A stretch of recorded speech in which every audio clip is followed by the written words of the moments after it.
Hello, everybody, and welcome to the second hour of Mind Shifters Radio. And today is Wednesday, July the 16th, 2025. Mike will be with us here in just a minute. You can hear the little jabbering behind me here. We have him today, and Ari is actually in camp. We don't pick her up till 4:15. So it's been a couple days without them. We hope you all are doing well. If I don't know if you're linked to us or following us or whatever on YouTube, but sometimes it'll send notifications that there's new videos have been put out. We have been putting out the AA 12-step shows that we did, the Recovery Wednesdays. We did those for a whole year, I think. Also, the year of Aramaic Fridays is out there, except for the month of October, which for some reason is missing. The whole month is. And I am now putting up, we had done a program. I'm not sure how long it went. It started in May of 2014. And I think it went for the rest of the year. But it was called Parent Teacher Mondays. And so we're putting those up now. So there's several new shows that are hitting the YouTube channel that are from back in 2014, 2015, 2016. So it's kind of sporadic, but if you're getting notification that there are new videos out there, that's what it is. And Michael's with us now, so I'm going to say welcome, Michael.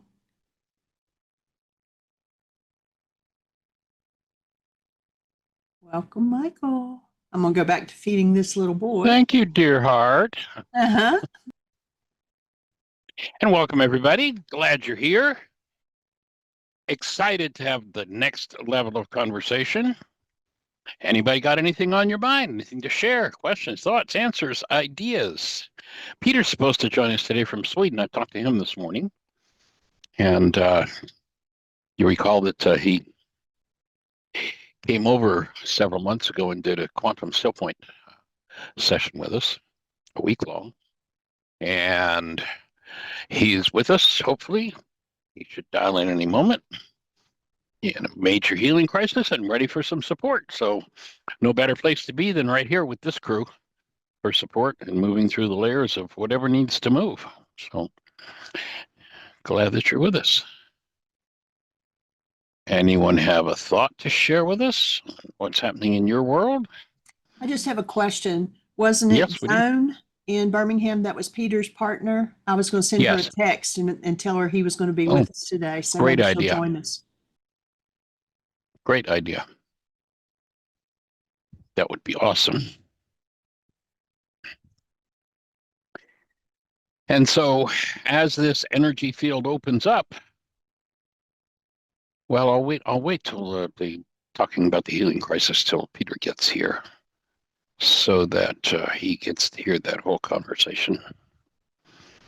In the meantime, the key to the function, of course, of this energy system, when you realize you live in an energetic world, not a physical world, is that the more deeply aligned you become, the more deeply powerful the energy is that flows through you. The more vital you become, the more opportunities you get to learn forgiveness. And that's pretty awesome.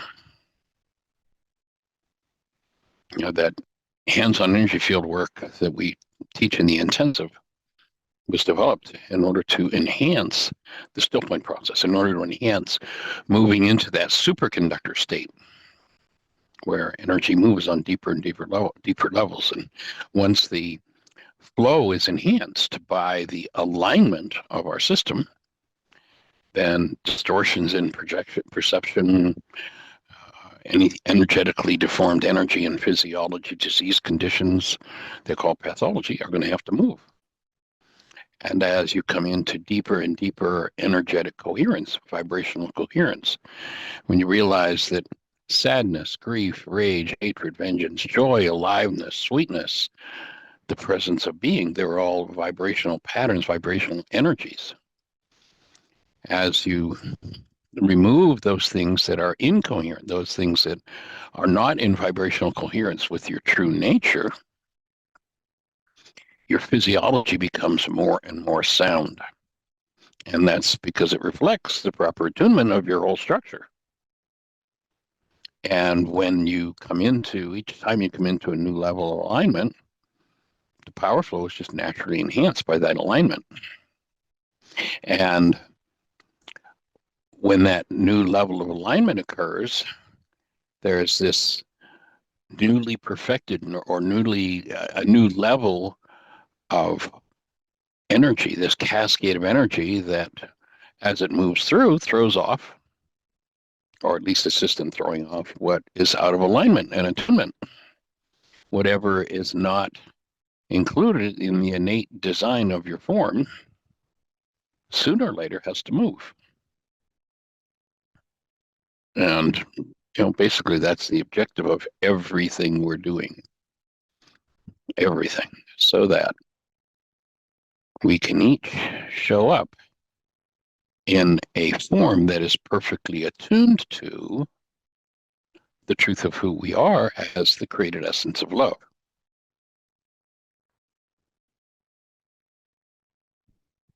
Breaking the patterns through forgiveness that are not based in love. And when you reach those new levels of vitality, patterns that were not previously even visible all of a sudden start to show themselves. And that's where the still point occurs in the still point breathing process. And that leads to a superconductor state where literally years, generations of energetic trauma can be dissolved. And along with that dissolution comes structural reorganization and emotional integration of whatever those energetic patterns are. A lot of people will, there are systems out there where what you do is you go get a bat and you scream and yell and you beat a tree. You emote. Well, if you got to emote, but my offering is if you got to either breathe or emote, either breathe or cry, breathe. Because the breathing opens this superconductor state where whatever does not belong in the structure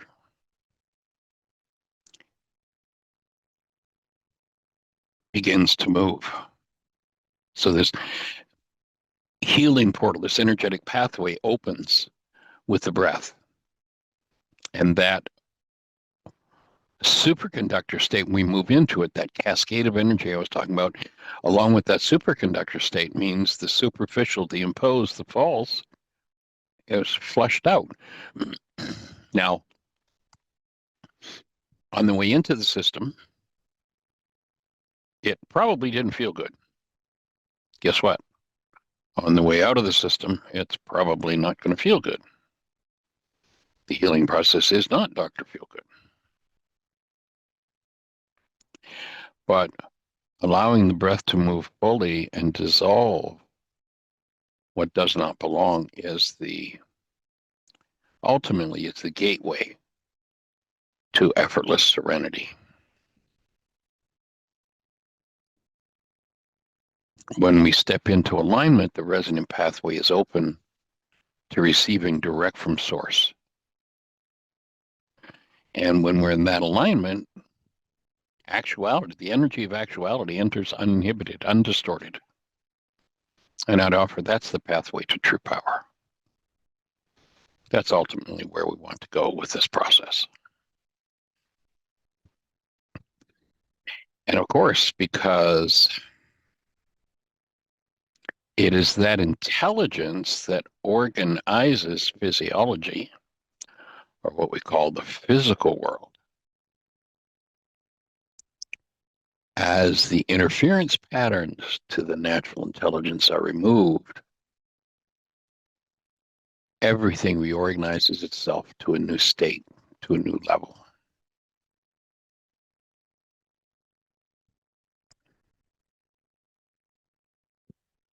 Freed of forgiven images, freeing one from the past, the false ideas of self. And one gets the physiological experience of self as the self was truly created, Yes, love. And of course, that opens a space for going to the next level of having both the skill and the willingness to move or remove what never belonged. And Peter's just joined us. Oh, great. Welcome, sir. How do you be? You ready to share something, sir? We've just been talking about how each time one realigns themselves on an energetic level, becomes more attuned to their natural state, there's this flow, this cascade of energy that comes through that tends to flush out whatever the next layer is that's creating distortions and withholding. And how that process is not Dr. Feelgood, but it certainly is Dr. Heelgood, and what the work is really all about. So what's on your mind, sir? Dr. Heelgood, never heard that one before. Yeah, there's Dr. Heelgood and Dr. Feelgood. There you go. and Dr. Heelgood doesn't normally start out as Dr. Feelgood. It definitely means we're going to get to look at, we're going to get to embrace whatever it is that's creating distortions within physiology, within emotions, within thinking, perception, all of it. And one is going to have to align on the next level to quite literally, and I have this visual in my mind of, if we've had an energy system and there are all kinds of things glued to it or stuck to it that don't belong, and a new level of vitality comes through, what does it do? It just blows those things off. And of course, those are the things that we say, oh, if that's in my awareness, that hurts. I'm in pain. I don't want to deal with that. I don't want to look at that. So the healing process is not Dr. Feelgood, but it's certainly a necessary step in the process. So do you have a story about that to share, Peter? I think so. I don't know if I'm a slow student or something, but it seems like it's the same issue as for the last, I don't know how long, several years. And it's Yes. fear showing up, and it's showing up in the same situation for me, being archery competition. Right. And which is the place where you and your power person had your deepest collisions, right? No. No? We did not have our deepest collision. Rather, I'd say we had some of our best connection Mm-hmm. in that. That was actually during those years when I was 10, 11 to 14. That was when we were closest together, him and I.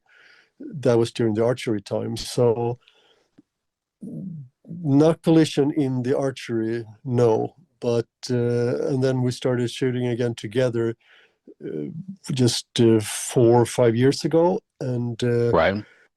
so and again it became a really nice arena for us to connect on a deeper level. And then he passed away 2 years ago, and we were very connected at that time, and that has a big thank you for the archery, because that kind of was the venue that brought us closer together.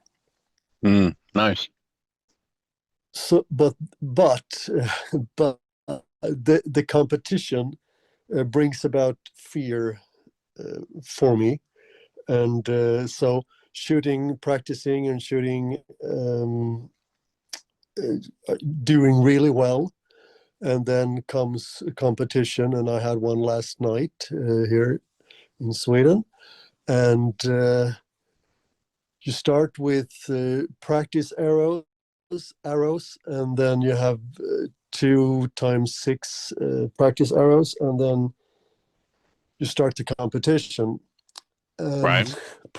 practice arrows went beautiful, and I was all in gold, like the 10 and 9, and then I can really sense the first arrow as I pulled the bow, and I just closed my eyes and I can feel how I became deer in headlight. It was just, I froze completely. Nothing happened. And again, and Breathe. that has happened to me so many times in the competition. And yeah, again, it seems like it's just taking over the whole scene. Right. So, number one, how about a mind shifter? Yes. Being in an archery competition is the easiest, sweetest, most competent experience I can have. How about being in the heat of an archery competition? Being at Being the in the heat of an archery competition heat of an archery competition is the sweetest, Mhm. most delightful space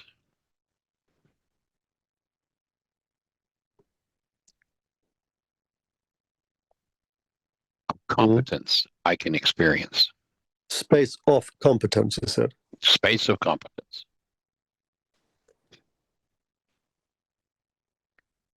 I can. And as you write that, what's happening with your breath?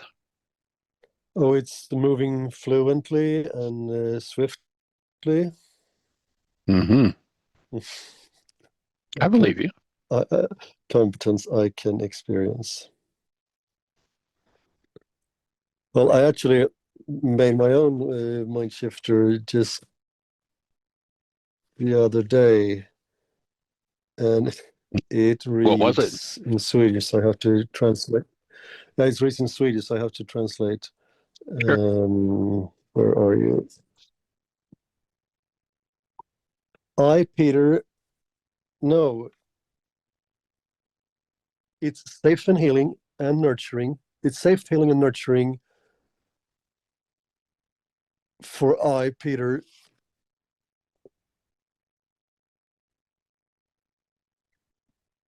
For me, Peter, to be at a competition, no, to be completely off and utterly fail. Mm. So what moved for you on that? Mine did not agree that if I were to utterly fail, that would be the end of the world as we know it. Mm. And during writing that, I quoted Job, that which I fear the most has come upon me, because the fear showing up then during that process was when you pull up the bow, you anchor, and then it's just a millimeter or two, and you go through the clicker, the draw indicator, and then you release. And that's where I freeze just before that, because in that situation it seemed like there's just so much fear. How will it go? How will it turn out? And I just don't dare to move. I don't dare to do anything, because now when I do this, it's measuring time, I guess you could say. And the fear of it turning bad, me failing, that which I fear the most has come upon me. I'm failing Right. majorly, over and over again. So then that was going to be my next question. So that was one was the mind shift, but second then, so you're out in the archery range, your practice shots, bang, bang, bang, bang, you're right on. The key to getting to the root of this fear and removing it is going to be determining, or it's going to begin with determining what goal is loaded in your mind. You've done those X number of practice shots and done virtually perfectly. What goal do you load in your mind in that instant when you're going to do the actual competition shot. Remembering that the goal, remember that Harvard research, 10,000 brain cells are firing. If you're standing out in the range, we got you hooked up. In that time frame, there are 10,000 brain cells firing we can measure. And on the practice shots, there are 9 bits of data firing, and that's what's going to formulate your perceptual construct, your reality. And there's a goal, obviously, when you're doing those practice shots. But it sounds like your whole physiology changes when you move from the practice shots to the actual competition. And so If you only knew how correct that is, my I got whole it. my whole physiology changes. Physiology changes. It's Exactly. it's not me doing the shot any longer. Do you know It's the why it weird. changes? It's the weirdest thing. Do you know why it changes? Tell me. Well, when you're doing the practice shots, well, at any time, I have a goal. Out of the 10,000 measurable units of electrical activity happening in my brain, that goal, through resonance, recruits or brings data into play that's going to formulate my present physiology and perception. So clearly you have one goal when you're doing those practice shots, and the instant the competition, it sounds like you probably don't even move a foot out of the space you're in. You just reach down, grab another arrow. But the other thing you do is you load a goal that's different from the one that you're using when you're doing the practice shots. And that goal so powerfully impacts or so differently recruits data in your mind that your whole physiology changes, much like happens in multiple personality cases. And I don't know if you've ever heard me talk about the research of a medical doctor named Braun, and he's got a woman who is a diabetic. If she doesn't get her insulin, she's dead. They got her in the lab and they hook her up to all the measuring devices, and they're measuring everything, and they induce a personality shift. Now, this is a woman that before that personality shift, if she doesn't get her diabetes, she's dead. But they induce a personality shift, and all of a sudden, there is no sign of diabetes. If they gave her insulin, it could kill her. There's that much of a physiological shift. You're getting the same kind of physiological shift. And there's a personality shift, one from confidence to fear. There's a physiological shift, one from accuracy to some sort of interference in your ability to aim and fire that arrow.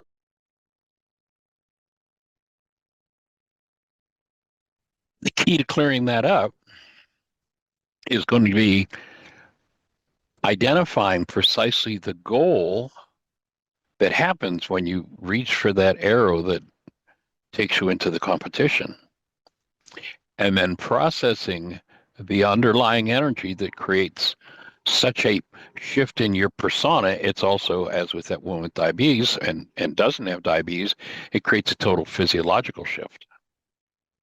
Do you know what the goal is? No, I can't say I do. I mean, no, like when I say the fear of it going bad, and what I've written so many times, that is my goal, is for it to go really, really well. And I have not been able to make it any clearer than that. So let me just throw out an alternate possibility. That yes, it would be a goal for it to go really, really well, for it to be a perfect shot. That's reasonable. But I don't think that's the issue. And in order to clean up a real issue, you have to identify the goal that's calling that issue into play. And I suspect, and this is where I wondered or spoke earlier about yourself and dad in competition and being on the archery range, is the goal really to have the full approval of someone because you've performed well? when I go further in that it's going to go really well, the picture I have with that is everything going really well means mom and dad is facing me and there's love present. Okay. And That's the when it goal you goes need to cancel. when it goes bad, they turn away and it gets cold. There's no love. Yeah. That's it. That's where the healing of the fear comes in. Now, it might be a worksheet on mom and then a separate worksheet on dad, or it might be a worksheet on them both together, the way you language it. You might have them both as your objects of attention, but it really, and there might be a variety of subtleties around it, ultimately to be embraced in love, to be approved of. There are probably several variations on the theme, especially when you speak of them turning away and being cold. So it could be the desire to be approvingly embraced by them, to be approved of by them, and of course, to be held in a space of active present love. And so ultimately, it's got nothing to do with the archery range. Yeah. It's got to do with whether or not you get embraced and you have approval. What's coming up now, and I've touched upon the, I mean, I have done so many, both mom and dad, what have you, but I'm willing to do more. But what's coming up now for me is the goal for love to remain, for love to be there.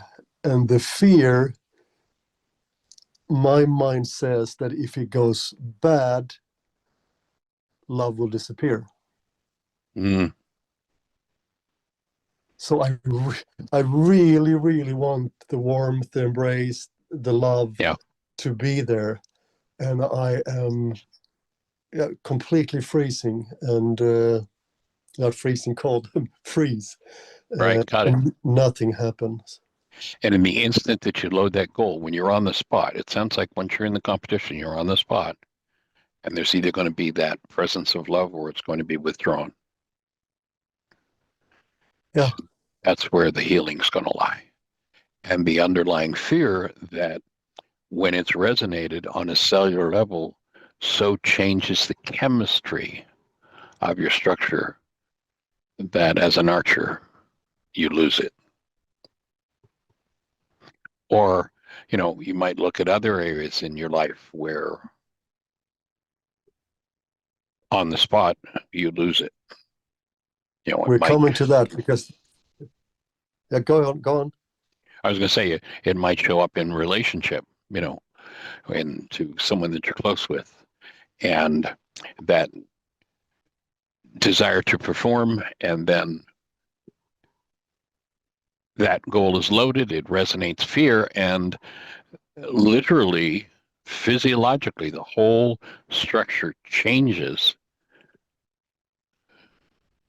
And the system, instead of being flooded by and fueled by active present love, is flooded by and fueled by active fear.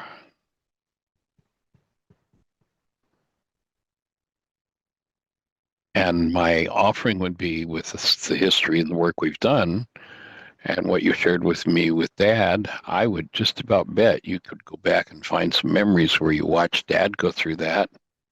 And that's when Dad would reach for the alcohol. Yeah, I haven't seen the fear, but see, there's so many thoughts here now, but that's my question really for calling in is, have I discovered a new power person dynamic behavior? Because I've always looked at it as, like I've said to you many times, that they haven't really done anything to me, anything seemingly horrific thing to me. Dad drank, but he didn't do that to me. But then But guess what? The parent or the child who has a parent that's an alcoholic does not have a parent, does not have the presence of love. That's what I'm Alcohol saying. blots out the love. Yes, for sure. Yeah. But like I say, I haven't seen him, the fear that brought him to alcohol. But what I have seen and what I'm thinking now is that the behavior that your power person did that you hated the most, it's not the drinking, it's him not doing what he's supposed to do. And I hear my voice now, Rafi, Yeah. I got it. because And not, that's the one. yeah. I go to the archery range and I'm not able to do what I'm supposed to do and that I can do. And that I Can't, know so I how need to for do. dad to be present. And my offering is what it sounds like is you're dealing with a generational pattern of fear that when it's resonated, when it's activated, competence is destroyed. Competence is interrupted energetically, and something else takes over the system. And that's the sort of thing that people use alcohol to anesthetize against.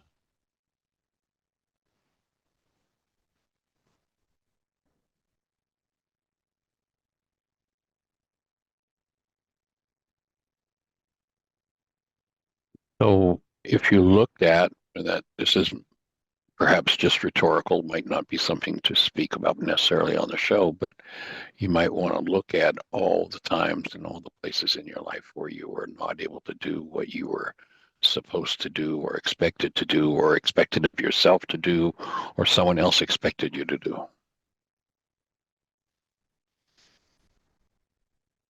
I remember the conversation earlier today when I said the only thing that appeared in my mind, I can't. Yeah. And that's what I see that Dad, he couldn't do what he said he was going to do. He was going to be sober. So it's not the drinking that is the behavior that I so much disliked. Right. It's him not doing what he's supposed to do, what he said Yeah. he was going to do. His disappearance. And what do you think of talking about loading gold? When I go to the archery range, I'm going to do what I know how to do and what I've said I'm going to do and what I'm supposed to do. And if I do that, everything's going to be well. And if we were standing there and had you wired and were measuring your chemistry, what we call chemistry, the mind energy active and running your physiology is what we call chemistry. In the practice round, you'd have one chemical body, and the instant the competition is on and the goal changes, you would have a totally and completely chemical structure. As distinct a personality shift as Braun was able to measure with this woman in the lab who she has severe diabetes without insulin, she's dead. They induce a personality shift. And all inducing a personality shift means is they are resonating a different set of brain cells so that a different persona shows up. And literally her chemistry changes enough that her pancreas in that instant heals and there's no trace of diabetes. That's like if we could be looking at her cellular structure, if we could be in an x-ray looking at her pancreas, we would see two different pancreas in that woman. One the instant before the personality shift and a totally different one the instant afterward. Remember, there's only energy. Einstein, on such things as matter, we've been all wrong. What we have heretofore called matter is energy. They talk about hormones. Well, gee, a young person goes crazy because hormones kick in. No, a young person doesn't go crazy because hormones kick in. There's no such thing as hormones. That's just matter. That's just energy. Hormones don't exist. What is there? There's mind energy. And what the person who's going quote unquote nuts because of their hormones, what kind of thoughts have they been feeding into their physiology that when they get in a certain situation, their hormones go nuts? It's all based in mind energy.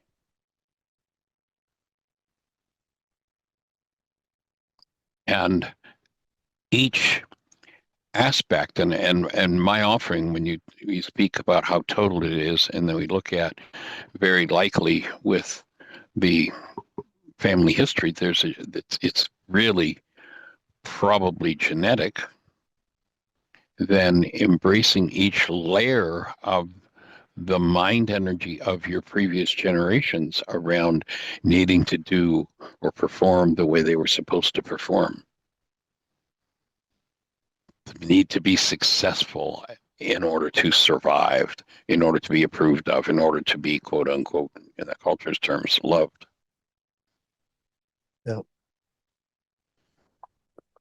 On my whole right side, the whole day today has been just like I'm carrying a metal rod in my whole, from my right foot up to my right neck. Mm. And it started last night with the archery. Performing, that's what I'm thinking, performing. Yeah. And as you were talking, there's a memory came to mind. Like I said, I was shooting those years between 10, 11, and 14. And we talked about that last night, Tanya and I. And I just told you that I didn't have any collision. But what I did remember now again was that there was a couple of times at archery competitions where Dad was drunk. And that was not a pleasant experience. Mm.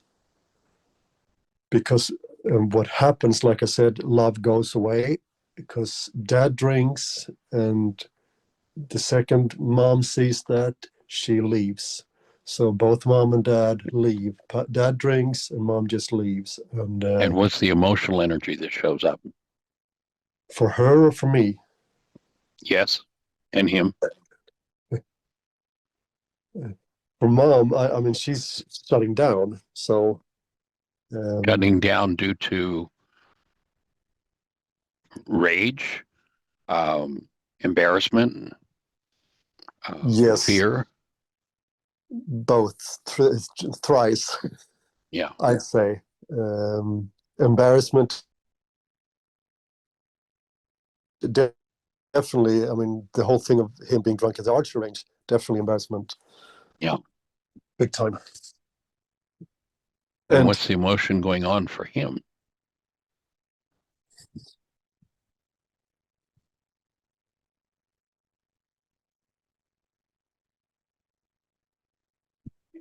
I don't know.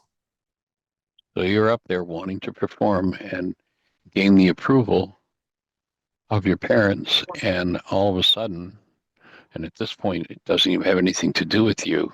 They're both gone. I mean, their bodies may still be there, but they're gone. And that's an imprint that is probably generations old. And that's what, and it's, when we first talked this morning, it's like, geez, I don't know if I made a mistake even engaging on ever starting this work. Because now look what I'm up against, look what I'm facing. Yeah, you're facing some of the deepest core stuff.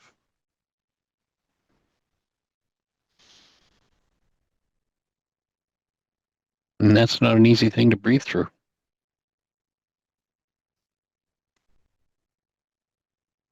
Because the imprint you're talking about, not being at an archery range, but the typical scenario at home, Dad came home and you could even see Mom pacing around the house because Dad wasn't home exactly when he was supposed to be home, and she had already started to make the shift. And if he came home, and You knew what that meant. She noticed if he was drunk, and then she left, and yeah, we were alone, me and my sister.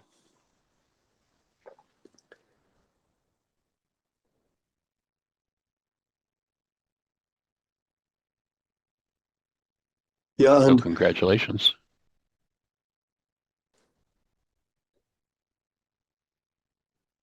on the thing earlier today was, but that if I made a wrong turn to go into the work, that was based, and I didn't mean that.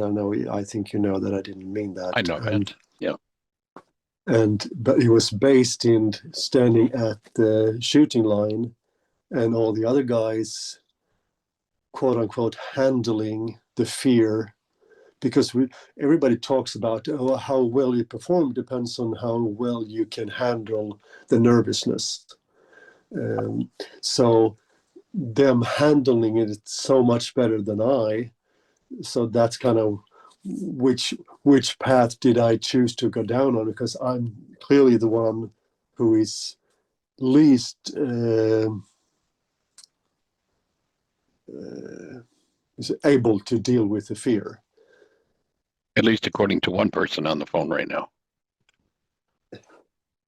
Yeah, and measuring by the fruit, they are doing much better. They're not having the same enormous drop in points that I do. And I am hoping, so I want a confirmation here now, I'm hoping that there is a difference between dealing with the fear and that I think and hope that I am disassembling the fear. I'm healing, I'm forgiving. That's it. That's it. So you can walk up there and I'm there, canceling, letting go of because, it. there's an, excuse me, go ahead. Yeah, that's why this hurts so much now, that I just completely lose it. And the guy next to me, he might be nervous as well, but he's still performing well. And I do not. There's an interesting passage in one of the books that didn't make it into the Bible, and Yeshua is with his disciples, and the Pharisees are kind of, all over Yeshua, knocking him. And the disciples say to Yeshua, kind of like, why don't you suck it to them? Why don't you give them some of their own medicine back? And his response is, I have none of that in my store. Yeah. There's none of that in me. And as you dismantle that, you go to a competition, you stand there, and your physiology is unified. There's a passage in the book of Thomas, when you make the inside and the outside the same, then you will have entered.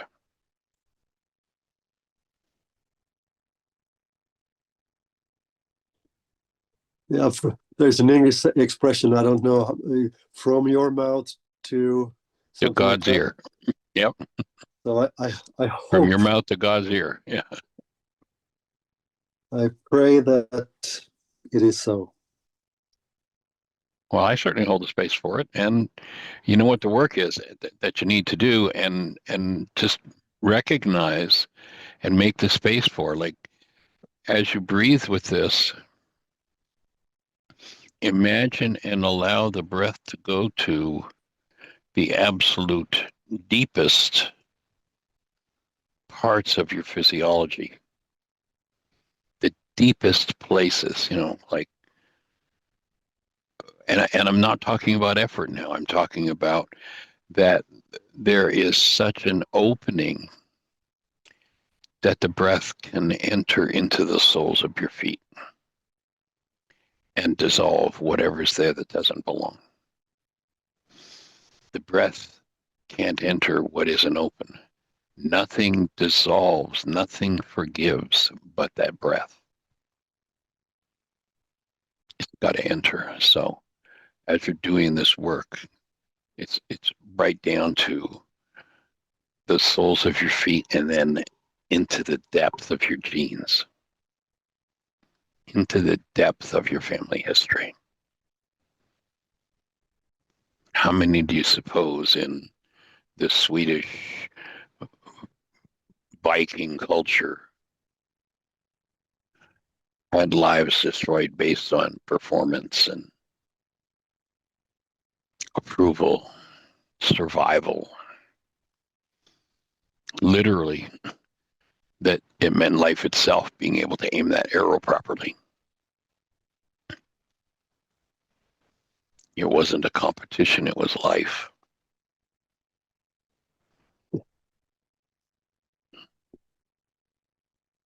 Well, that's the way it was expressed to me. The first national championship in 2021 was that it was fear of my life.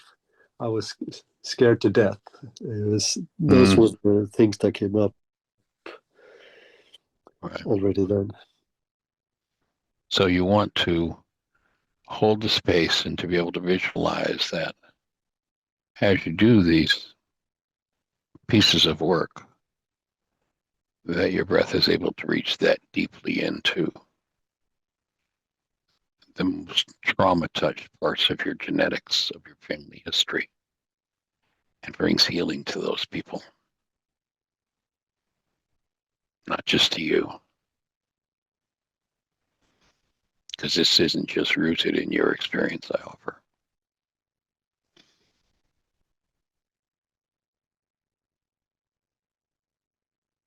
And I remember when when you did that week of Quantum StillPoint, and we were there in Ohio, and how many times you'd go up, pick up your bow and arrow, and come back and breathe and process another layer, and pick up the bow and arrow, come back and breathe and process another layer.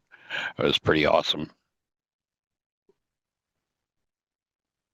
I was actually thinking that, what would be your take on attempting to do a breathing session while I'm doing the shooting? Go for it.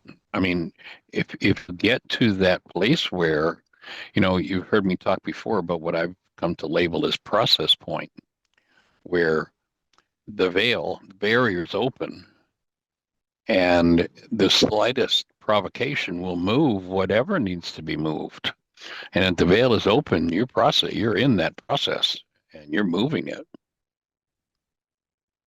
Because earlier you asked if I could define that specific goal that happens, that first competitive arrow, and it just seems like it goes so fast. I go blotto, I go blank so fast. That's what unconsciousness is.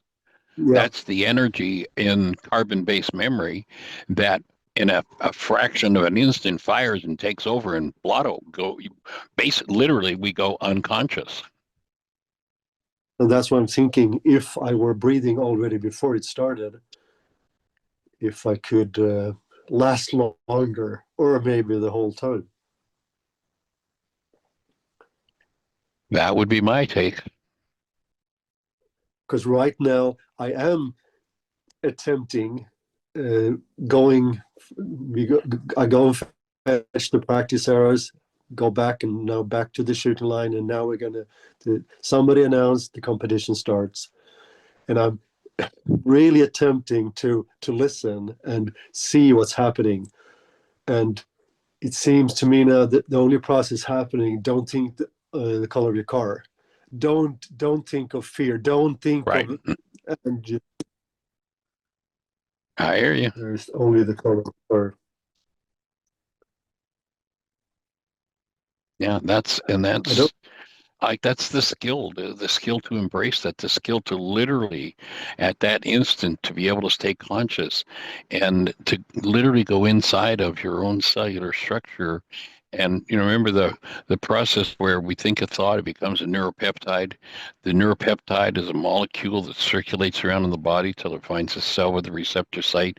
It lands on the receptor site and inserts itself in the cell. So if we could watch that whole thing, if it were just a little movie, we'd see the thought, a decompressed energetic pattern compressing down into what we call the molecule, going into the receptor site and landing in the cell.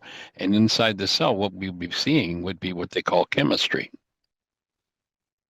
So the objective here would be to develop the skill to reverse the process, to literally be able to, with your breath, breathe into your own cellular structure, take that which would be called chemistry, extract it from the cell. It starts to move. Now you can grab hold of it, decode that memory, allow yourself to stay conscious for that memory that comes up with it, instead of going blotto, which is what most people do when unconscious dynamics start to move. That's the practice, staying conscious so you're able to literally decode that mind energy as it comes out of the cell again, as the forgiveness process occurs. Now, when you're doing the still point process, you're going into a superconductor state. You're going into a state where there is no resistance. Remember in Aramaic, and it all just ties together so beautifully in the real world. In Aramaic, the word Satan means the resistor, one who misleads. What is resistance? I tighten. I don't want to deal with this. I don't want to feel this. So I'm in resistance. I'm holding on to that. And now my mind creates out of the trauma that's generated a distraction that takes me off course for what it is that I'm doing. I want to soften, breathe, take the breath into the deepest parts, literally softening all the way down to the soles of my feet and into my genes, and staying conscious and allowing. And, you may have memories of something that happened to dad, or something that happened to at 2, or something that happened 10 generations ago.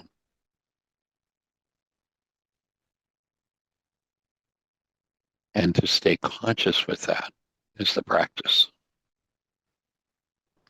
To stay in awareness and keep love present. And I've done 100 competitions now, approximately. And one time I stayed with love. I was being the whole time. And it's like, and it's 3 years ago now. And it seems like it was there just so I know that it is available. It You've is had the possible. experience, you know it's possible, right? Yeah. All it One takes is time, developing the skill. it's both a teaser and a comforter at the same time. Mm-hmm. Yeah. Yeah, that's that peak moment experience that once you've had it, well, okay, now I know this is possible. I'm not there yet, but I know it's possible. And so Yeah. I'm going to do the work to carry me through it. The near life experience. Yes, exactly. Going back to that thing about the diabetes and how physiology changes, Mm-hmm. and I can say firsthand, like I do 1,000 shot and I'm 2 millimeter difference. That's all when I anchor, and it's always the same, but not a competition. It changes. So I know, I can attest to that. And I don't Right. know if you remember back at Heartland 2019, I shared a story about an eye doctor, William Bates, Right. who was really proficient with the retinoscopy, where you have a light that you swing across the eye, and with the reflex tells you, if you're skilled with that, can tell you refractional error with the eye. So what powers do you need for glasses? Right. And he was so skilled with that, so he could do horses running, he could do baseball player when they were hitting, he could do all different things. And what he found was that when he did that with people looking at a white wall, there was no Mm-hmm. refractional in the eye. And I just think that is exactly what you're saying about the diabetes. It is so immensely interesting, magical, fantastic, because looking at the white wall, there are no goals, Right. and there's no refractional error Nothing resonated. exactly in that eye. And assume that you turn away to look at something else, you put the mask on, and the mask includes the physiology change, and includes your refractional error. Exactly. Yes. It's literally a totally different body. Yeah.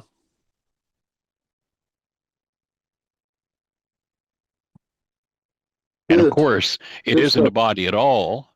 It's just a reflection, thinking of refracting light.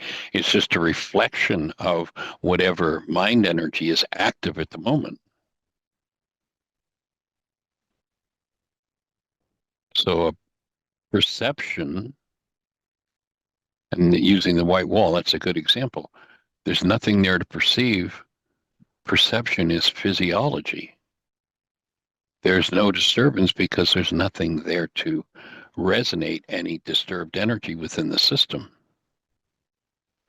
Something comes along, we get this gift of someone entering the room that resonates something, and our physiology changes. We either stay conscious, embrace and remove that which distorts our physiology, or it takes over and the physiology becomes so habituated to that that now we've got a so-called physical disease. But there's no physical disease in truth because there's no physical. Again, go back to Einstein. No such thing as matter. And Max Planck, let's see if I can, we've just got a minute or two. There's a quote from Max Planck that I don't think I've shared with you. And let me just see if I can find it here really quickly.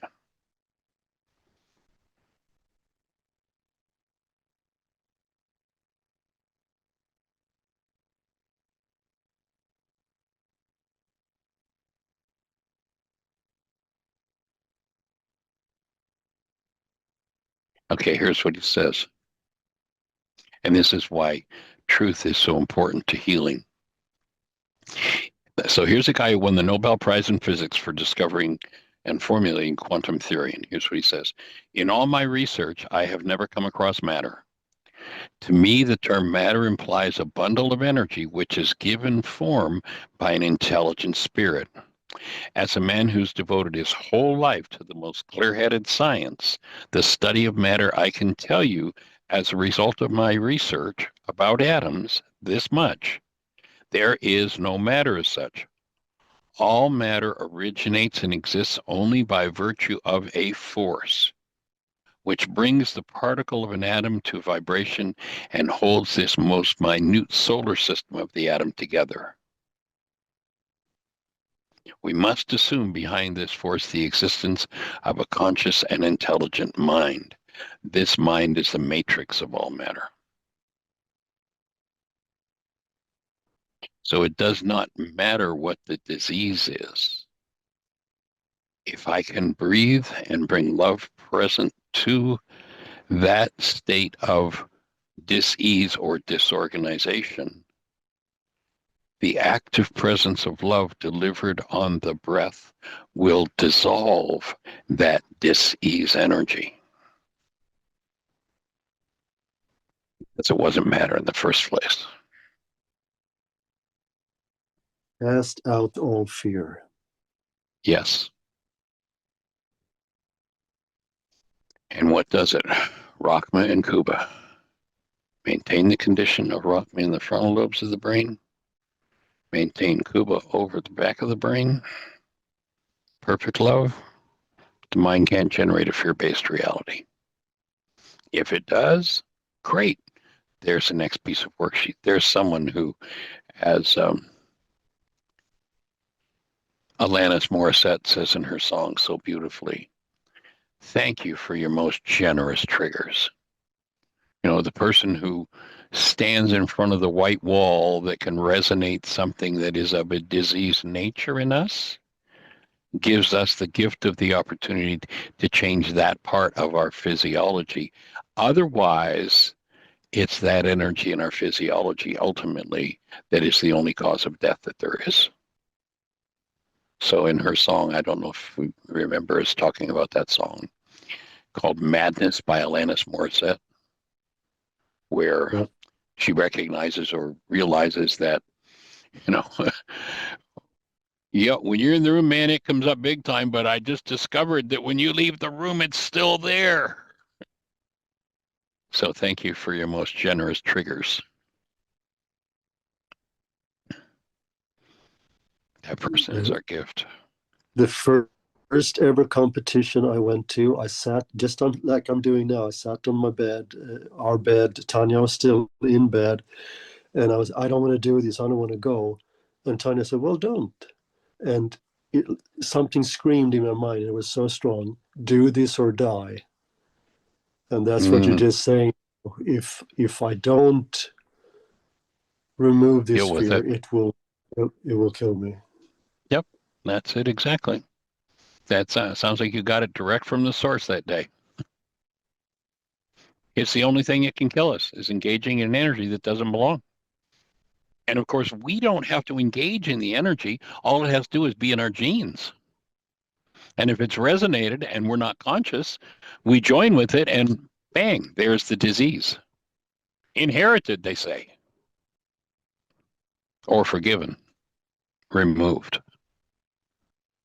And to recognize that the whole process, and it ties nice. I'll probably use that idea from your training as an ophthalmologist or optometrist, is the white wall. There's no goal. There's nothing there to resonate.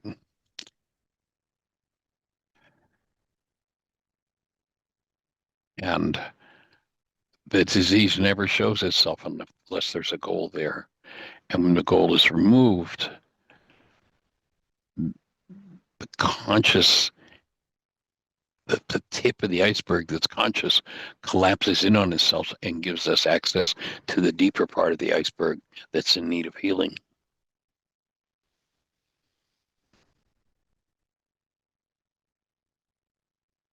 So joining you and doing it. Holding the space. Honored and delighted. And thank you for your courage to bring it to the space. You have a whole crew of people here holding the space for you and learning from it as well. And there's a special guest here that you might not see. If she's still here. She might want to just quickly hit her mute button, Miss Joan, and say hello. Your partner from 2019 in Heartland. Yep. She's here. But it looks like she isn't on her mute button. So anyway, holding the space, my friend, and delighted that you're moving forward to the next level, the next layer. Appreciate you. Thank you. All right. Have a Appreciate blessed you. one. Take care. All right.